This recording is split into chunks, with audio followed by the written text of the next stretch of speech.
Is working for yourself terrifying or the best thing ever? Let's chat about that. My name is Michelle, and I usually talk about websites, marketing, and all things design, but this video is only slightly different. I've really been wanting to talk about my experience doing marketing and design and the decision that I made to work for myself full-time. If any of this info resonates with you, be sure to give the video a like and subscribe if you'd like to see more of these types of videos. So working for myself, you could call me many things. You could call me a contractor, a freelancer, what have you. At the end of the day, I kind of like saying that I'm self-employed just because it sounds a little less like a hobby and maybe it sounds a little more legit. My background is in marketing and design. I've been doing it for about 15 years now. I've worked mostly in in-house marketing departments, and I've worked at a lot of cool companies, like professional sports, a global theater company, private aviation, and a few more. All of them were very cool experiences, except that there was one problem that kept following me. No matter what I did or who I worked for, the experiences just kind of lost their luster. I wasn't happy. Some days I felt like I was in prison, like I was trapped. I feel like I'm talented and I'm good at my job, but I would eventually hate it. I couldn't make sense of what was going on. Now, this was all happening way before there was any chatter about like the Great Resignation or whatever you want to call it. I didn't like working for any company because I really didn't have control over my situation. There's nothing more depressing than pulling up in the parking lot of your office and not wanting to get out of the car. Sitting there and thinking, what if I didn't have to go in, put on a fake smile, and pretend like I was happy to be there? I had been spinning my wheels for years in my head, trying to figure out what I could do or what kind of direction I could take my future.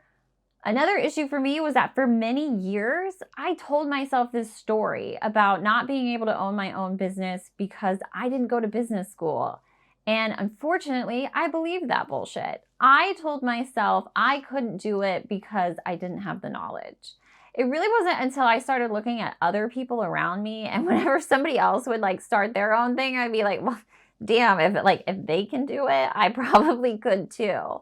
I really started to see the world in this completely different light. It really started to make sense to me that the only limitations that we have as a human on this floaty space rock are the limitations that we put on ourselves. We keep ourselves small. We hold ourselves back. And frankly, I couldn't do it anymore. I made the decision that I had to be in charge of me. I had to work for myself. It was going to be the only way that I would ever find happiness and contentment. And I'll be real, I'm sure there was a lot of people in my life that thought I was crazy. Maybe I am, but I really don't care anymore because working for somebody else feels like I'm failing myself and any potential that I might have. I really don't ever want to go back to working for someone else. Like, I can't do it. If there's one thing in my life that I have discovered, it's the need for freedom. And if I could inspire at least one other person on this planet who might be feeling the same way, I'd call that a success. The path to becoming self-employed, not easy, not quick. At least not for me. We're talking about somebody who had no safety net, no financial assistance from another person, completely independent. And as an added bonus, I decided to make this decision to become self-employed right before the pandemic. Excellent timing. I am grateful for the pandemic, as horrific as that sounds. I know that everyone has their own unique experience with it, some difficult, some tragic. Mine was challenging in the sense that I had to challenge and push myself to do things that I'd never done before. I learned how to push myself forward, and it paid off.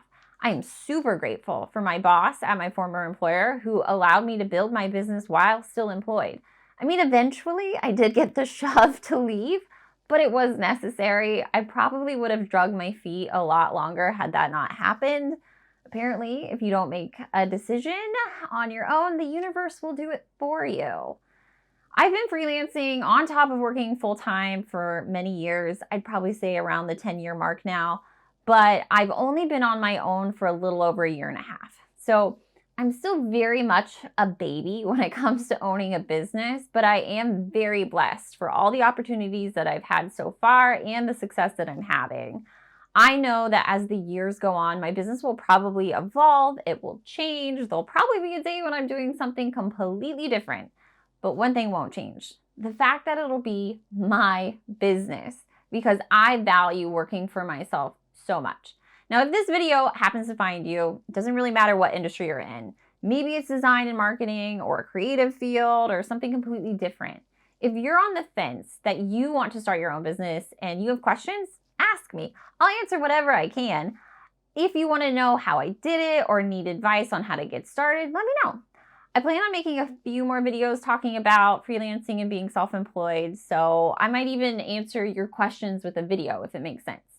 I'll leave you with this though. The one question that I have been asked the most since working for myself, people keep asking me if I'm scared. That, or they'll say, oh, you're so brave. I hate it. I really wish people would stop. The reason that this isn't scary to me is because I feel like I have no other choice. I definitely played the what's the absolute worst that can happen game, but I could not come up with an answer that would stop me from going out on my own and working for myself. It is only scary and terrifying if you choose it to be. I feel like 80% of working for yourself is having the mindset that it's gonna work and believing the hell out of that. The other 20% is just doing the work. Now, I appreciate you if you made it this far. If you do have questions, leave them in the comments below. Thank you so much for watching, and I'll see you in the next video.